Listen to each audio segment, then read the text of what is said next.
Good morning, everybody. Good morning. Morning. Morning. How's it going?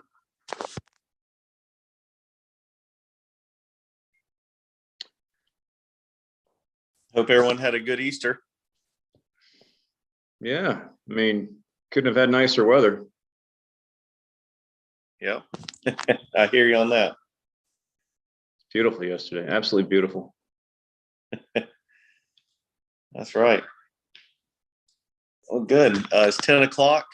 This is the CRE Experts live Q&A on YouTube. Hey, good morning, Wes. How are you? I'm good. I hope you guys are. Hey, Wes, Good. what's happening, man? How are you, Jeff?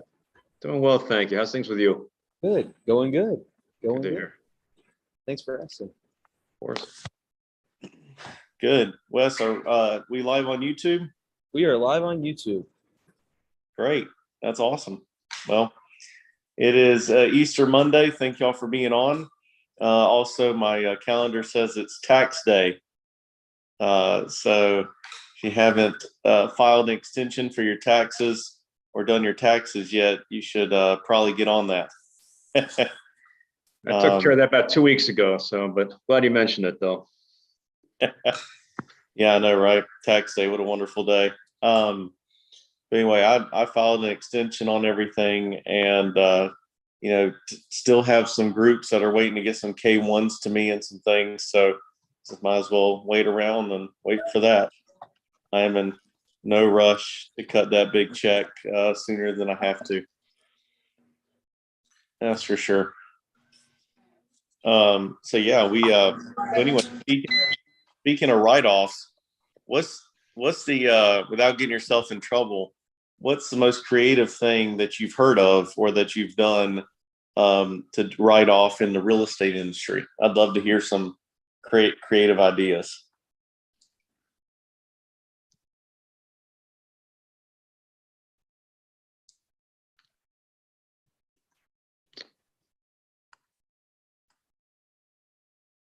I mean, that SEP IRA is low hanging fruit.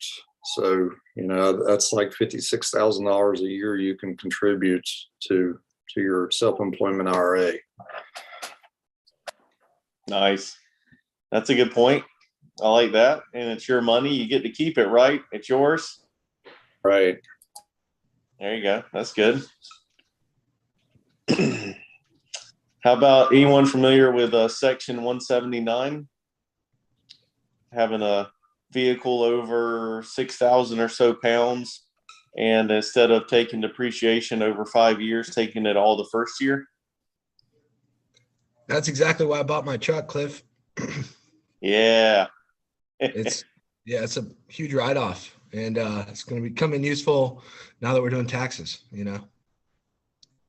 Yeah, I mean, get an awesome truck, and I'm sure you've done the math, right? But I mean, that's usually it's like a 20-30% discount, quote unquote.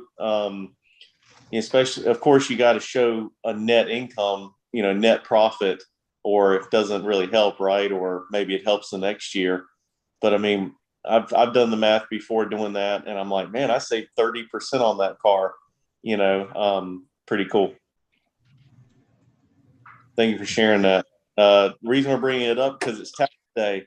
If y'all haven't filed extensions or filed your taxes yet. My calendar says it's tax day. I thought it was the 15th, but maybe because it fell on Good Friday or something, they pushed it to Monday. But anyway, it's tax day, so hope all of you are prepared, filed your taxes, done extensions, and all that good stuff. So does anyone else have any other creative write-offs without getting themselves in trouble with the IRS and anyone else? Can you Has he- elaborate a little bit on section 179? Yeah. So basically, if a vehicle weighs over, and I'm not an accountant, so definitely get your advice from your accountant, not me or anyone on this call, but I've done it several times where you purchase a vehicle over 6,000 pounds and you take depreciation all in the first year instead of over 5 years. So let's just say you buy a truck and it was $100,000. Instead of taking depreciation of 20,000 per year, you would take the whole $100,000, year one. And let's just say you made a gross profit of $200,000 on your taxes, and the depreciation saves you $40,000 on your taxes because you took it all in the first year instead of over 5 years. Then if you took that $40,000 loss against your $200,000 profit, I mean, that could save you $10,000 or $15,000, $20,000 right there in taxes.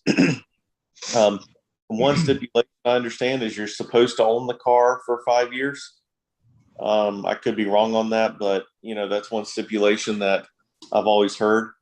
Or if you sell it before 5 years, you're supposed to report that to the IRS and pay back some of that depreciation that you captured, from not owning the vehicle.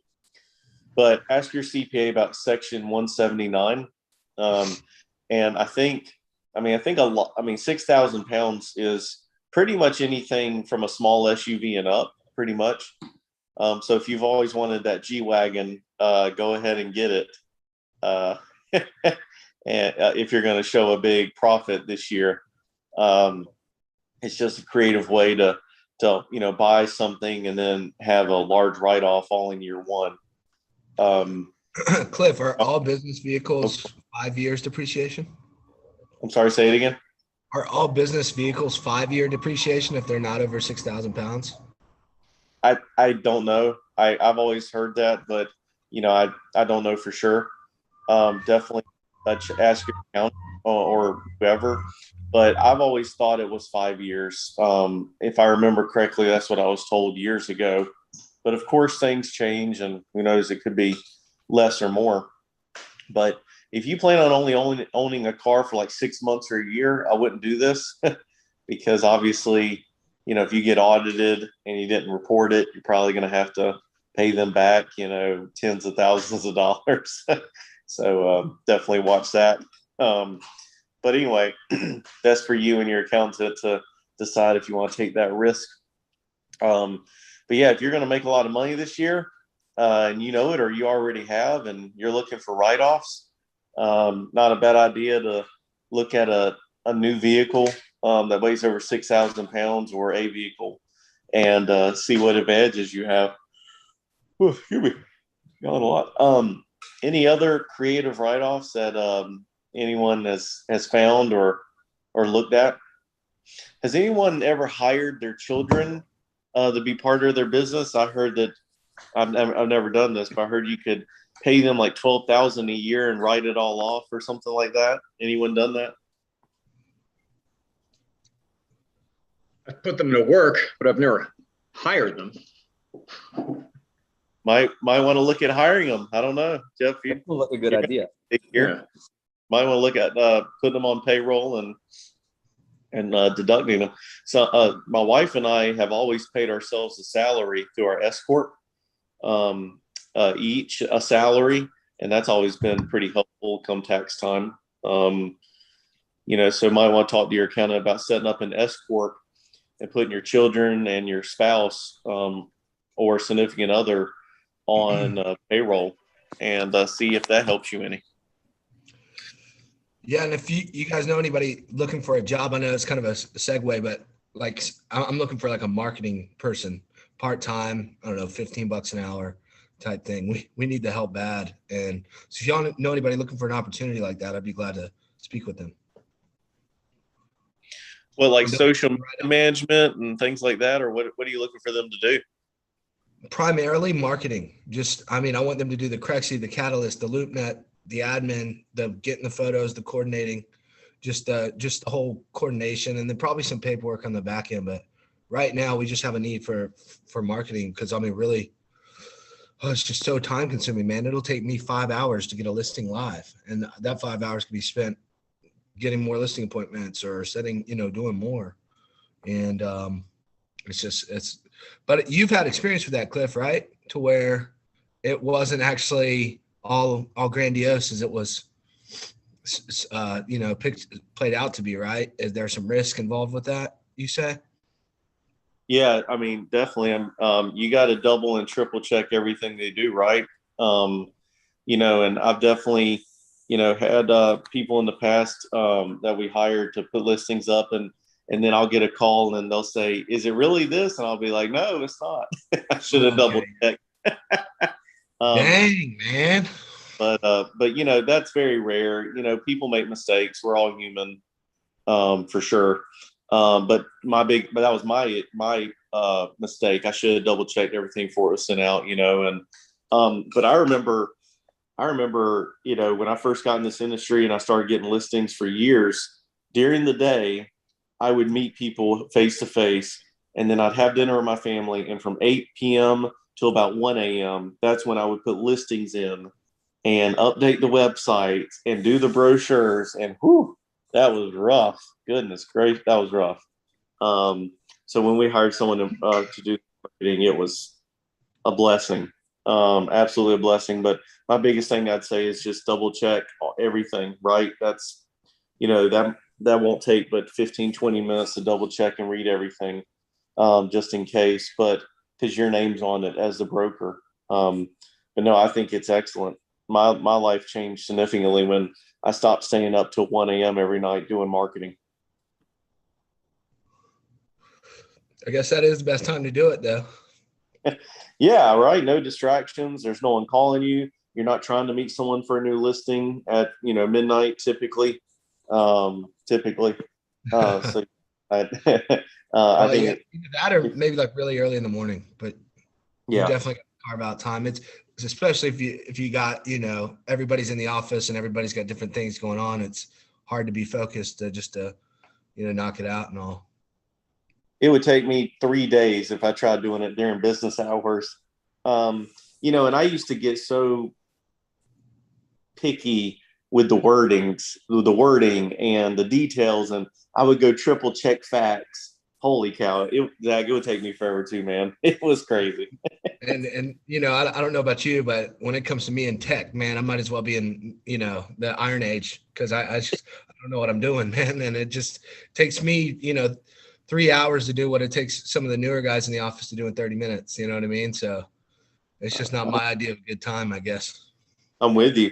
Hey, one thing I'll say I did this with Tommy Mueller when he first got in the industry, is that the new guys and girls, they're looking for cash flow.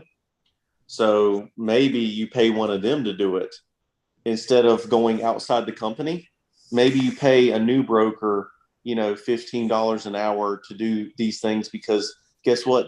They have to learn how to do it anyways when they get listings. Why not do it for your listings, and then they get some cash flow while they're waiting for their first deal to close?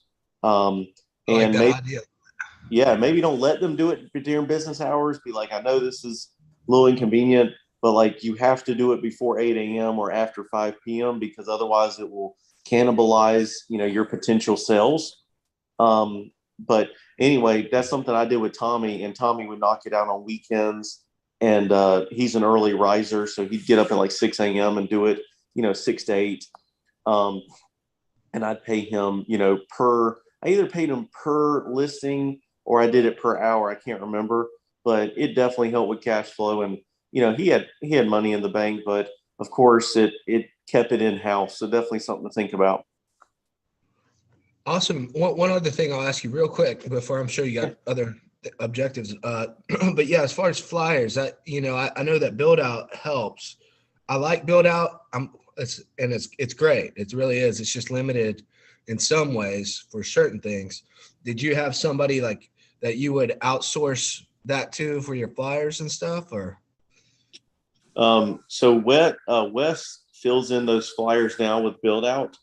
And so, basically at the end of the day, I hired Wes as a W-2 employee to help me with anything that, I'm not good at. And that's something I'm not good at. And so Wes, do you want to comment on the build out flyers and what they take? But to answer your question immediately, Wes does them for me. But maybe someone else on the call has something else to say. Yeah. So I've actually only used build out, excuse me, because previously we had Morgan doing all of that and building OMs. But when we switched over to EXP, we were able to get into build out, which I was able to get my hands on. And it was actually fairly simple, which I want to say that you've used it before, Zach. You've gotten in it. It's worked well for me. It yeah. has. Yeah, I like it. But one of the things I've struggled with, and you probably know this, is just like getting our branding plus EXP's branding on So it. we can definitely get that fixed. I did find out how we can add your team's logo on there. So if you need help with that, give me a buzz and I'd be happy to walk you through adding. I know you've got like your new logo, the Galleon. I love it. So we can get that added beside of the EXP logo if that's what you were needing help with. Okay, yeah, I would love that, Wes. I'd really Perfect. appreciate it. Yeah, we can do it. All right. Good deal, man. Heck yeah, good. Hey, and one thing. Go ahead. I'd also hop in here. I go to Upwork. There's a lot of good like freelancers on Upwork that have experience doing real estate offerings.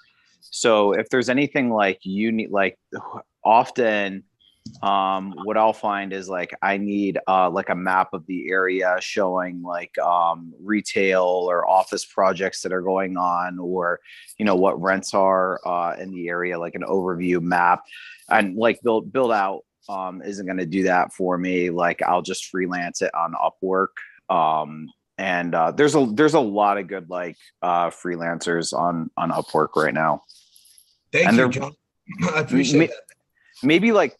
Maybe like you'll pay for like somebody in the States, maybe like 25 or 30 bucks an hour, but they could get it knocked out like for $200. It's not very expensive. That's not terrible. And I have a girl that she's wonderful and I've used her for so long, but she's just she's starting to figure out how much we need her and she's jacking her prices up on us. And I guess that's supply and demand, I suppose. But yeah, I'm definitely looking at other options. So I appreciate that, John, and I'll definitely look into that. Sure, no problem. One more thing. There's a lot of good Ukrainian art designers on Upwork, and I've made it a point to hire Ukrainians whenever I can. And believe it or not, like they're actually pretty timely on their work given everything that's going on over there. I'm looking for me a Ukrainian girlfriend, big dog. So maybe we can go both ways with that one. Ukrainian women only know. Hey, this is YouTube Live. Hopefully, it's not being banned in Ukraine, so someone sees this. I'm hiring. No mail order stuff on this call, guys. All right. His name is Zachary Butt. Lives in North Carolina. Nice guy. He'll treat you well. Yep, that's right. I'll be your reference. Okay. Yeah. That sounds good to me. I love it. That's good. Hey, John, thank you for sharing. That's what this group's all about, is collaboration. I mean, we all don't know it all, and we definitely have different experiences in life and deals. So please share. One thing that I always forget that is a very important thing for this call is the broker spotlight. So I would love for someone to jump up and talk for 3 to 5 minutes about who they are, where they're from, and why they love the real estate industry and what they focus on. So I'm gonna let someone claim it and do it.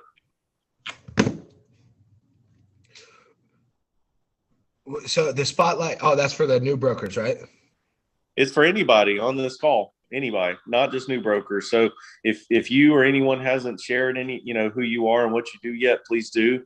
But anyone can step up and tell a little bit about themselves so everyone can learn and see how we can help.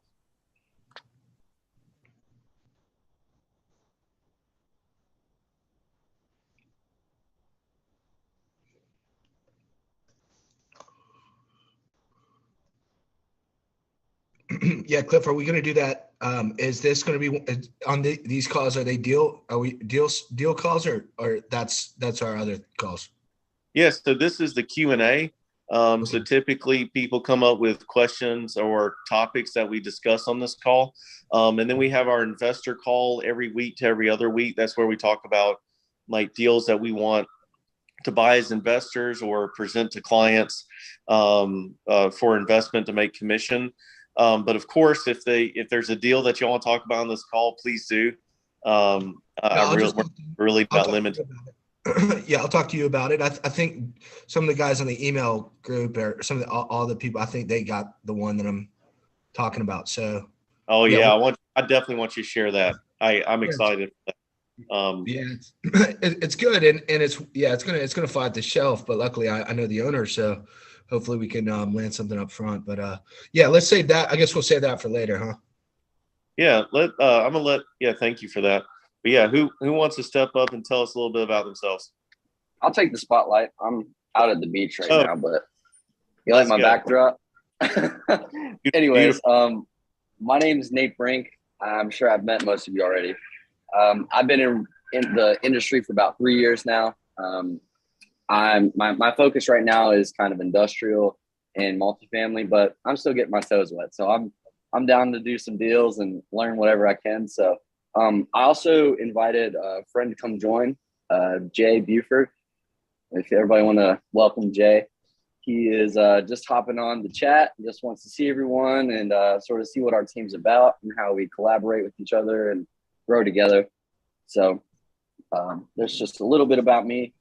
Love to make some deals happen. So if you guys got something, want a little extra, I don't know, little extra legwork, come hit me up. I got you. Welcome, Thank you, Jay. Hey, congratulations on the engagement and everything going on in your life, man. I know it's a good time for you, man. Congrats. Thank you very much. Hey, I just wanted to. Oh, there you go. She got friends? Just kidding. Hey, this is all about this is for real estate. I know. Let's connect the dots here and make something happen, Nate. Zach will pay you a good commission. I got some deal. Yeah. Let's make it happen. It's a numbers game. It's the numbers game. I love it. Always be closing, right? That's right.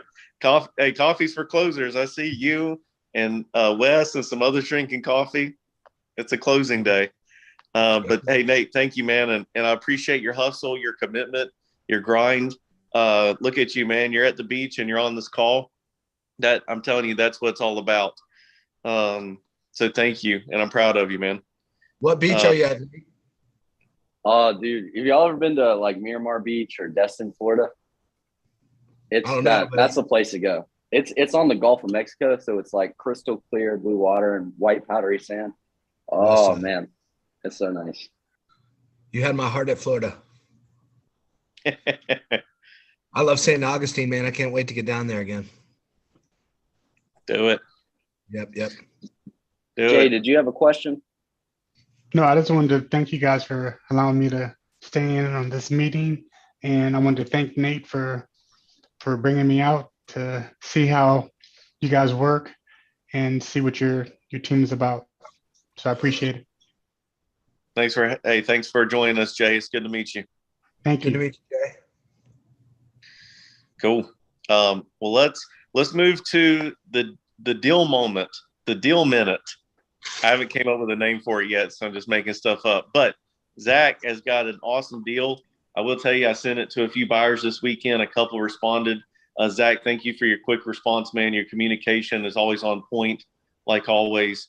And that's how you get deals done is good communication and just being on it. So share what you like, man, and appreciate it. Let's get a deal done. Absolutely. So yeah, I'll give you the kind of the fire sale pitch here. It's off-market retail, fully leased, multi-tenants. I think it's 9,000 square feet, I want to say. And it's got all nationally credited tenants. I think it's got a UPS store. It's got, I think the NOI is at 308,000. They want 5.5 million for it. It's going to fly. Everything that's close to, 90% or more, 80% or more retail in Charlotte, multi-tenant. It's the good stuff that everybody kind of wants. And I wanted to put it out there in front of you guys beforehand, because I think, because I know the ownership group and all that, there might be an opportunity to get it, before it hit market, because it might be the kind of property that goes under contract very quickly or into a multiple offer situation. So anyways, it's kind of right in the heart of, it's in Monroe, which is an auxiliary market of Charlotte. And it's a great deal for anybody who's looking for stabilized multi-tenant retail in the greater Charlotte market. And then if you guys, anybody wants details or think they have somebody to be interested, I'd be glad to share the address, the NOI, the rent roll, everything else. Zach. Yes. I saw that. Yeah, I saw you put that out. I also just sent you an email just before this call also, because I think you sent me just something on Thursday. I think you had an industrial space in Fort Mill. So that's actually Clifford's, right? So okay. Clifford and I have worked on it, trying to kind of syndicate a buyer for it. Clifford, is that under contract or is that sold? He's talking about Fort Mill. Still available. The broker is, playing it slow. And so I could, I haven't talked to him in about a week, but I will follow up. But as far as I know, still available. I'm gonna send a follow-up email now and another for my buyer. Cliff, sorry, can you tell me more about that? I got a buyer who's transitioning out of retail. He wants single tenant triple net lease. Does anybody have anything like that? Single tenant triple net? Zach and I are working on a deal in Fort Mill. And there is another broker involved. So of course there's a few cooks in the kitchen, but this tenant takes up 97% of the building. They're owner user. They will do a sell lease back. They're open to 5 to 10 years. They're open to market rent. They're open to triple net. The other 3%, key man office spaces that they're renting out. Basically, it's a little under 110,000 square feet. And it's a beautiful building. It's really What's the nice. Asking on Fort Mill? Sorry? What's the asking on Fort Mill? The pricing guidance I got was like $80 a foot, maybe $85 a foot, and call it 110,000 square feet. And then of course, they said market rent, so that's to be negotiated. So I think they want around 9 million for the building. And then of course I can't say cap rate because we have to negotiate a lease rate. So anyway, I'm gonna follow up with him right now and see what's going on, and definitely send me an email or a text if you got someone interested. Yeah, my guy is he's gonna max out at like 3 million is his budget. So if anybody's got any triple net single tenant, I've got a buyer for it. Zach, did you get all my emails about potential buyer leads for your retail property? Yeah, John, now I see those. I'm reviewing it. Yeah, you give me a few here. So I'm going to connect you with all the information. We are protected. We're all set. Okay, good. That was the only thing I was concerned about, because without mentioning names, a couple of those guys are a little slippery. So I just wanted to make sure that you're. Yeah, definitely. Yeah. You and I are good. Don't worry. Okay. Yeah. I've worked a lot. I didn't know if you heard me. I was more concerned about some of those buyers being a little slippery with you. So. Yeah. Dude, it's a iron wall between me and them. Okay. Okay, good. Yeah. But yeah, John, let's connect on that for sure. Okay. Yeah, and one other thing, I guess now that we're talking about it, you talk about a single tenant, man. How about I got a deal for you guys in Statesville? It's I got to be careful about what I say, but it's a big motorcycle company, a national motorcycle sales company, and they're willing to do a sell lease back for 10 years with like 2 5-year options, and it's a beautifully like well kept 42,000 square foot facility. And they're probably one of the biggest in the Southeast in terms of motorcycle sales. And they're willing to, like I said, they're willing to lease back at a really aggressive rate. So like $9 a foot or so, triple net. And they're basically willing to lease back at 36,000 net annual. So if you do the math, that's 432,000 NOI. And they could probably, with a 10-year sell lease back, got solid business financials. They could sell probably for, I think the ballpark on a 5.5 cap is like 7.8 million. But they're pretty much a dream in terms of, I guess, the amount they're willing to lease back and the term they're willing to lease back. So that one's kind of currently off market. We're still working on it, but if anybody knows anybody who'd be interested in something like that, it's what I would consider very stabilized, and it's a good company.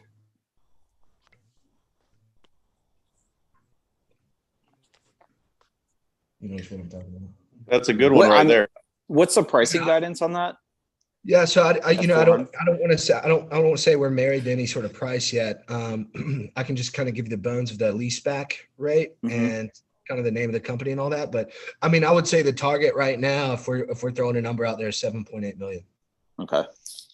But it's got some room. Okay.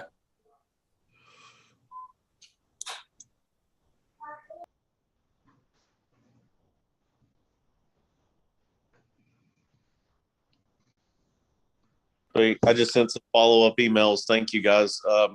Love talking deals. Trust me, don't be scared to follow up immediately with buyers and sellers and clients you have. Don't let it fester. You never know what's going to leave, especially the off-market game. Things can leave tomorrow. Things can be sold tomorrow. People can change their minds. So follow up heavy.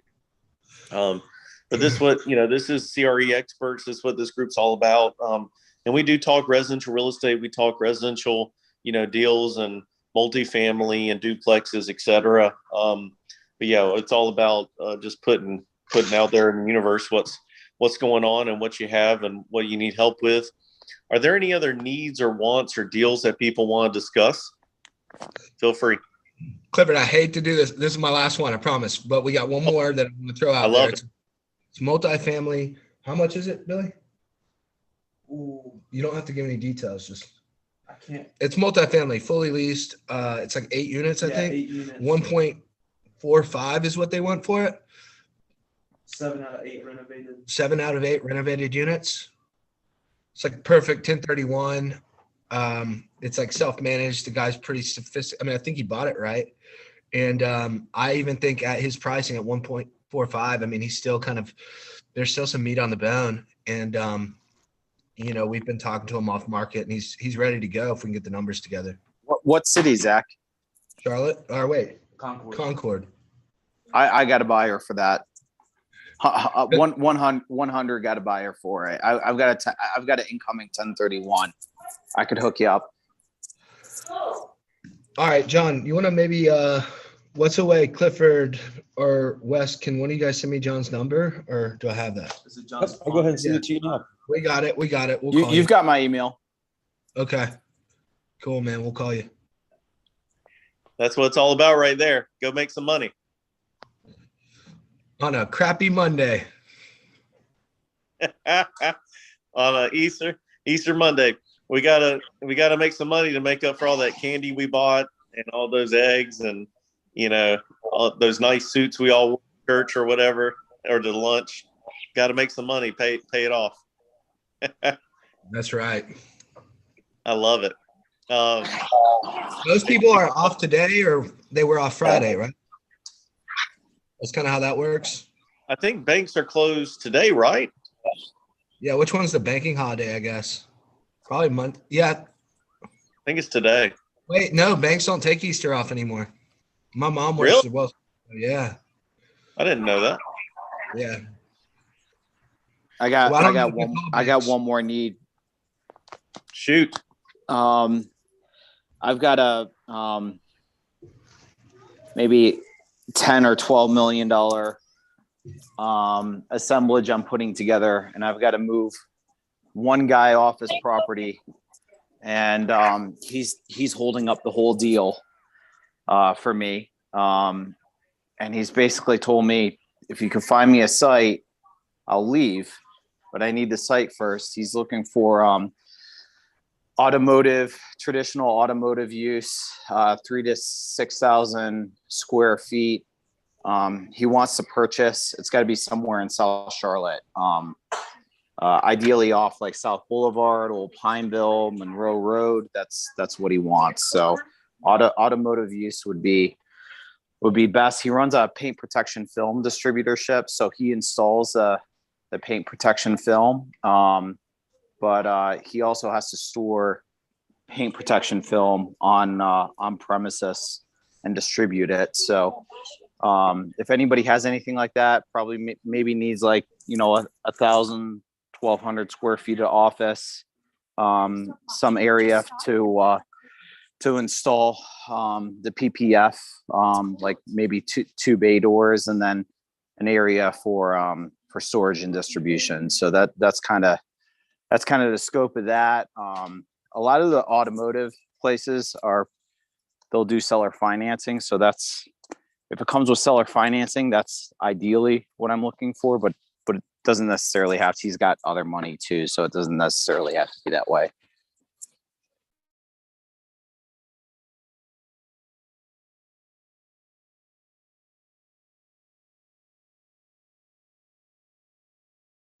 Sweet. Hey, real quick, thank you for sharing that, man. Hopefully someone watched the recording, or clicks and they reach out to you directly. And I think Wes, do we have anyone on live on YouTube that has any questions, or how many? Do we have some viewers? And want to make sure we're taking care of them if they have any questions or thoughts. Yep. So we've got some viewers on here. We've got 5 viewers as of right now, but no questions. So I know they're taking in all the information, but no questions as of now. Great, thank you. Well, everyone on YouTube Live, if you have questions, you have thoughts, feel free to put them in the chat, or message one of us. Anybody on this call, our names are on here. You can Google us and find us pretty easy. If there's someone you want to talk to but you can't find them, you can text me and I'll introduce you. My cell phone number is 919-356-3453. 919-356-3453. Just text me and I'll introduce you. But this is what we're all about: collaboration. We're all about sharing tips and tricks and best practices for the industry. So I hope you're getting some good nuggets out of it. There is a topic on my mind that I wanted to ask, and maybe no one has a comment, but I had a little time to reflect this weekend on time with family, hustling, grinding, always being busy, always working hard, find time for the family. And I want to get people's perspective on the hustle movement to get to where you want to be versus the non-hustle movement that seems to be taking over America. The stick it to the man, non-hustle movement. I have been all over the place this weekend, and short-staffed, really affecting life, if you ask me, pretty bad. Making things very difficult. And I can only contribute some of this to the non-hustle movement that's going on, that people want to stick it to the man, and they want more time freedom, and they want more experience freedom. My brain goes to, how are people paying for this if they're not working? And how is our money lasting with inflation being 8.5% last month? Does anyone have, and maybe I'm ignorant, does anyone have any knowledge of the non-hustle movement versus the hustle movement. You know, and I'll just say this: I've hustled in this industry and worked very hard for 8.5 years. In fact, I've worked very hard since I was about 7 years old, in different things, landscaping, golf, school, small businesses, selling things on eBay for people, since I was 7. So I only know how to hustle. So maybe that's just my culture. But can someone please, you know, talk about the non-hustle culture, and people, I guess, getting where they want to be in life, not hustling or working at all or hard, versus me, that I work hard and I grind. And I mean, my kids know who I am very well, and my wife loves me to death. But, you know, I'm trying to understand what's going on right now in the world with this non-hustle culture versus hustle. Does anyone have any comments or anything that can help me understand this?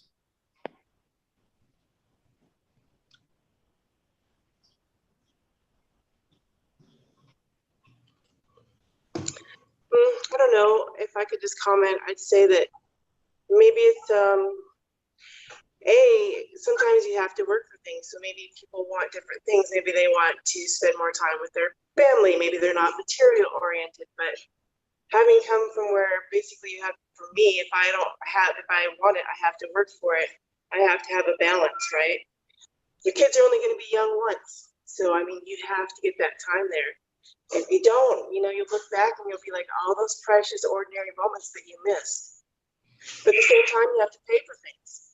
So there's got to be a balance. But for a lot of us, there's no choice but to hustle. If you want to even have a house and lights and flush your toilet, then you got to do things. It's kind of my perspective. It's a balance. And it's And that's a great. I love that, Erica, and I agree. The funny, especially if you want to be an entrepreneur, you want to be a real estate broker and have the freedom of it. You don't have a choice to kind of not hustle for things. Somewhere there, you have to take ownership for what you have and what you don't have, right? It's all on you. Nobody owes you anything. So at the end of the day, your results are on you, right? And your values. That's so true. And then, you know, just, I mean, really, you can do this business one or two ways. You can do it without spending any money and kind of doing it really slim, or you can do it where you're paying for like quality marketing and stuff. And it's not cheap.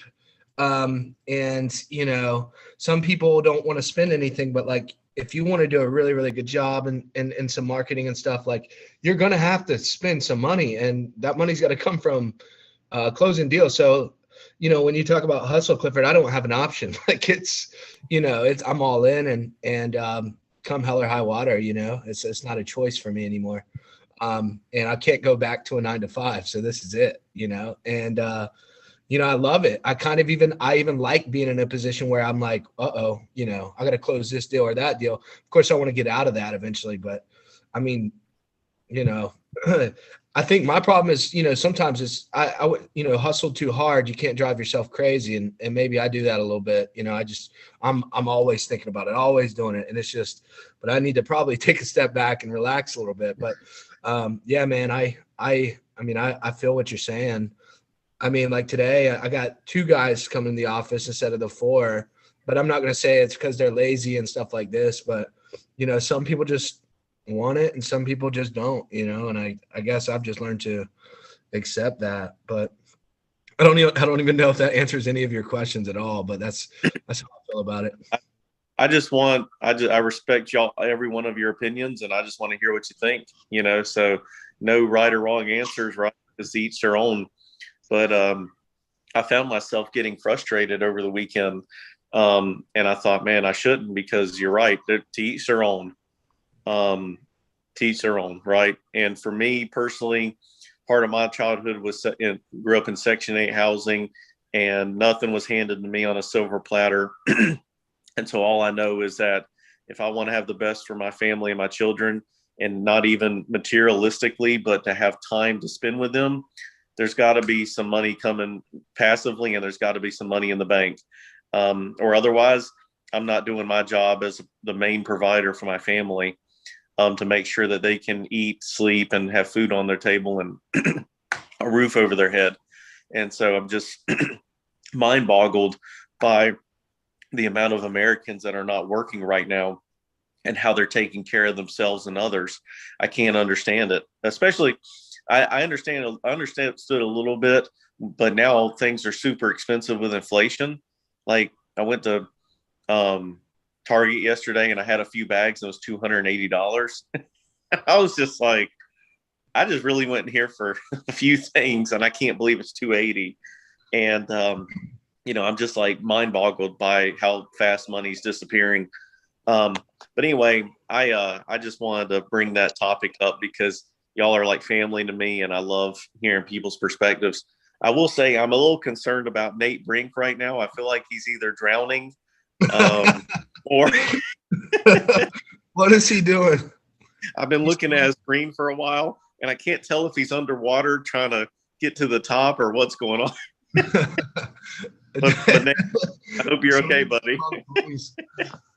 Hey, Cliff, can I add to this for a second? I just like, you touched on this last week, and I think this is so important, but we really need to talk about like the value of mental and physical health in this business. Like, 7 years ago, I thought I had my dream job. I was working in New York. I was working in an office in Manhattan. I was doing all the New York things on the weekend. Like, it was very, very like, it was like picturesque, but my sister would come up and she'd visit me and she'd be like, man, every time like I come up here, like you look tired and stressed and like you look ill.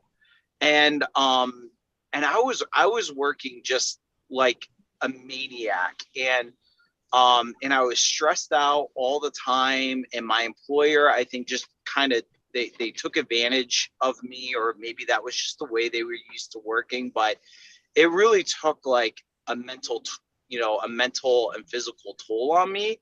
And I really believe that in this line of business, you have to be able to manage stress well. So if you have hobbies or you want to go take it out in the gym on the row machine or on the treadmill or on the weights, like you have to be able to take the stress out somewhere else. And I will lecture till the end of days, young guys who are starting out on this business. Like like I meet so many dudes who are compulsive in nature, and it makes us really, really good salespeople, really good salespeople and real estate broker. And it makes us miserable alcoholics and drug addicts. And if you could, I will lecture to the end of the days, please stay away from alcohol and drugs. I know it's a good way to vent. But stay away from that shit, man, because it does sneak up on you. It does start causing problems. And you're like, 5-6 years ago, I had a massive realignment in my life where I quit drinking. And it's probably one of the best things that ever happened to me. So I will lecture to the end of days for these guys, like stay away from drugs and alcohol, take care of your body, take care of your mental health. And that's my anti-work spiel here for the minute. My anti-hustle. I'll chime in on that as well. John, that was well said. I went that same experience, maybe a little earlier than you, because I got a few years on you, but I made a decision to quit drinking a while back, and I consider that to be the foundation of my life.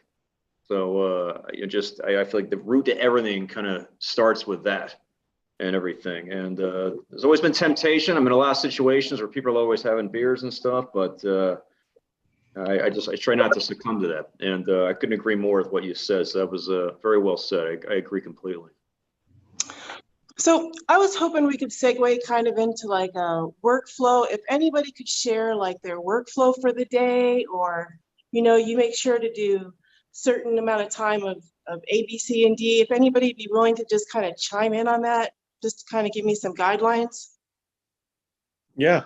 And I'll start off and thank you guys for sharing. I definitely understand where you're coming from on those things. And there's been plenty of times where I get home from work and I think, man, I would really like to take a shot of tequila right now. And so thank you for sharing that. I really appreciate it. It takes a lot of guts to share that, and it comes from experience. So thank you. And so workflow, and of course I want other people to chime in. But I've always taken the approach of the shotgun approach, which is several different avenues in a day. Majorly outbound and inbound, so outbound is me physically taking the first step to reach out to people who want to buy or sell or lease real estate. And on that tip right there, are other real estate agents, are they like, should I contact them, or like, because a lot of investment agencies or places seem like there are other realtors, you know what I mean? Like real estate agents. Oh, I see what you're saying. No, I mean, you may seem like that right now, but I promise you there are a lot of buyers, sellers, investors who are not real estate agents. There's a lot. You just have to find them. And sure, there are some, right? For sure. But no, I would say that, reach out. And of course, if they have a real estate license and they don't want to work with you, they're going to let you know pretty quick. But outbound is finding people who are buying real estate right now, selling real estate right now, that have a need, and you figure out what their pain is and what their need is, and seeing how you can help. Asking some simple questions is huge. How can I help you? What is something you're not happy with right now in a property owner industry? Do you have any vacancy? Do you have any problems? I'm here to fix them. I'll take on the hard stuff. But for me, it's always been about outbound and inbound. And the balance is very difficult. But the more outbound you have, reaching out to buyers, sellers, tenants, property owners, etc., you're going to have a lot more success than just taking inbound. Most of the inbound that I have, even to this day, 70% of it could wait a few days or could wait a few hours. And I can engulf myself with responding to these inbound things that are not important. The technology companies, the co-stars, asking for that, and, paying bills and stuff like that during the day. No, if you can have more output than input, then you're definitely going to be a lot more successful and turn over a lot more rocks. But another thing, is self-development, making sure that you're on calls like this, asking questions, that you're surrounding yourself with good teammates, and YouTube videos, books, self-development is important. Networking is massively important.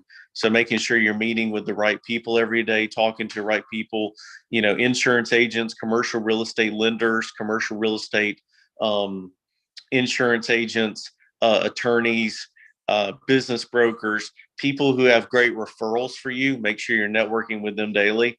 But I call it a shotgun approach. I mean, we're mailing letters, we're sending phone calls, we're just taking people to lunch, we're taking people to dinner. We're flying to places to meet clients we want to work with. I mean, for me, it's just every day making sure that I'm putting in a heavy activity to make sure that I'm talking to the people that are going to make me money in the future. But that's me for other people to share. Okay, I like that. Thanks.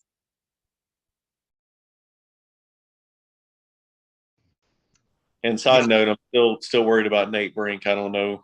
I hope he's okay. I've been watching it a couple times. You'll see the beach. So I think he's still on the beach. Oh, he's alive. He's alive. Looks like you were drowning. Yeah. Well, I was gonna say I'll take his deals if he drowns. Good. No, yeah. So yeah, workflow. Just walking a mile here. Okay. We thought you were drowning over there. Nah. That would suck. Workflow and mastering the art of workflow is on the long term, like the whole caveat to all of it. Like how to determine where to spend your time to be the most effective every day is a constant thing that you're calibrating, on a daily basis.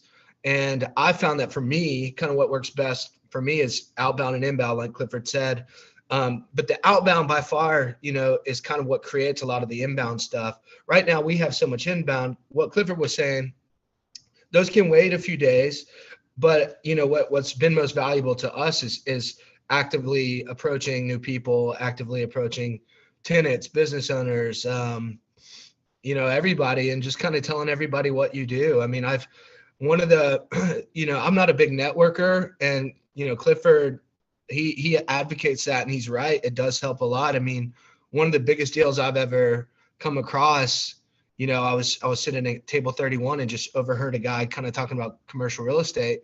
And now Clifford and I are doing a pretty sizable deal just because I said, hey, I knew that language, and then just kind of started talking. But yeah, I think really the goal is to create both outbound and inbound. And outbound is every listing you get is worth five buyers easily. And kind of the way we see it. So like, if anything, if you're getting listings, a lot of times it's good because then you'll have business kind of coming to you too. And it's just hard when you're constantly having to go out and just, try to get people on board. But when you get a couple listings, people are coming to you. So I try to kind of focus over 50% of our time on getting listings, and the way to do that is just getting out there and talking to business owners and building owners. And that's kind of my, I guess, 2 cents on that. But yeah, I mean, we're heavily focused on prospecting. That's like, to me, that's the end all be all. Is if I'm not making calls every day, I'm just not doing my job, I love it, man. The listings are gold. You got, like you said, 5 buyers or tenants from every listing and leased. I mean, if you have a good listing, you could get 20 buyers and 20 tenants. I mean, Zach, you hit the nail on the head, man. I think when you have the gold, everyone's coming to you, and that's a lot easier than you continuously going out and, trying to find new people and new deals. When they come to you because you fished once and caught a really good fish, and then they keep coming, man, it's the secret right there. You're multiplying your effort right there. Our problem is we have too much coming to us, and we can't work it because there's just and it's not all gold, right? Like probably 80% of the buyer tenant leads that come in aren't going anywhere. And then, maybe 20%, maybe we'll catch half or 5%. We're not capturing all those opportunities. But man, I mean, I'd be willing to share and refer some of this stuff. We're looking for, people that work that. But like I said, I mean, I hate to be the guy to say this, but buyers are liars, and tenants are, going to waste your time a lot of times. And I hate to be that guy because now some people are good at that, cultivating those relationships and working them. And some people are great at tenant rep. Some people are great at buyer agency. I'm not. I'm too transactional. I want to get a listing, move on. Where's the next listing? Keep the listings coming in. You guys can work the buyers. But the people who can cultivate the buyers, like we got a guy in our office, David, that's what he loves to do, and he's great at it. And so I think, find which one you like, but just always remember you got to kind of keep the pipeline full and keep the outbound, going out. Output equals input. And if you're not putting the output out there, it's hard to get, all the input unless you team up with somebody who's got that, and just get with a group of people who's, needs somebody to do that. But I'm not putting anybody in a box anywhere. I'm just saying, find out what you like to do and then focus all your energy on that. Because generally speaking, you're going to be most successful at what you like to do. And if you don't like to pick up the phone and, bang calls all day, then maybe that's not what works for you. Maybe it's cultivating and building relationships with buyers and tenants and showing properties and all that. But there's no one successful way. There's many different ways. You just got to find which way works for you and just, work hard. But, and last thing I want to say about that though, is we were talking about, you can't drive yourself crazy by the hustle culture. It's easy to just hustle. But once you it's more about consistency. You don't have to work 80 hours a day or 80 hours a week. I'm sorry. Like you don't have to work that hard as long as you're consistent and do it every single day. And I've driven myself crazy because I just had this person in the back of my mind saying, like, if you're not working, you're not. And then I've had to kind of tame that crazy voice down and you say, hey man, all I gotta do is wake up, work every day, put my 4, 5, 6 hardworking hours in, and I'll be okay as long as I just do it every single day. And you know, if you get too successful too fast, you take a step back off the gas. You don't want to do that. You want to keep going, keep consistent, and you know, follow up. Fortune's in the follow up too. Yeah. So we'll have so many conversations. We're like, great, yeah, let's do it. We're gonna come and list your property, and we never even talk to those people again. So like, that's stupid too. We need to follow up with the good stuff, and you know, keep the motor. Dude, that was the best thing that I think anyone said is consistency. That is such a secret, man. You killed it. Consistently, just following up and making phone calls and trying to get opportunities. And then I'm going to back up what you said. I've never wasted my time when I had a listing, but I've wasted hundreds of hours with buyers and tenants. And I'm not saying don't work with them, because I've had some great buyers, I've had some great tenants, but I've never once wasted my time when I had a listing. But I have definitely wasted with buyers and tenants. So that's, Zach, that was a good nugget, man. Thank you. Good to know. Thank you for sharing. I love it. Hey, the listings are gold. Cliff, I got to run, man. I got my accountant calling. We got to work this tax stuff out. I appreciate all y'all, though. Y'all have a great day. Appreciate you and your team. Have a good one. All right. Thank y'all. Take care. Bye-bye. It's 11 o'clock. Wes, do we have any comments or anything on YouTube Live? I don't want to neglect that before we jump off. Let me check here. Nope, we are all set. All right. Well, hey, I appreciate all of you. It's 11 o'clock. This is every Monday at 10 a.m.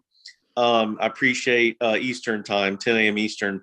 I appreciate all of you, all your input, listening, showing up, consistency. Please go out there and have some massive outbound. Call sellers, call owners, call landlords, and see if you can't turn over some rocks today. I promise you, you'll be one of the very few brokers working today if you put in some effort today. Be consistent, and if you ever need us, we're here. And thank you all. Have a great day. Thanks, everyone. Thanks, guys.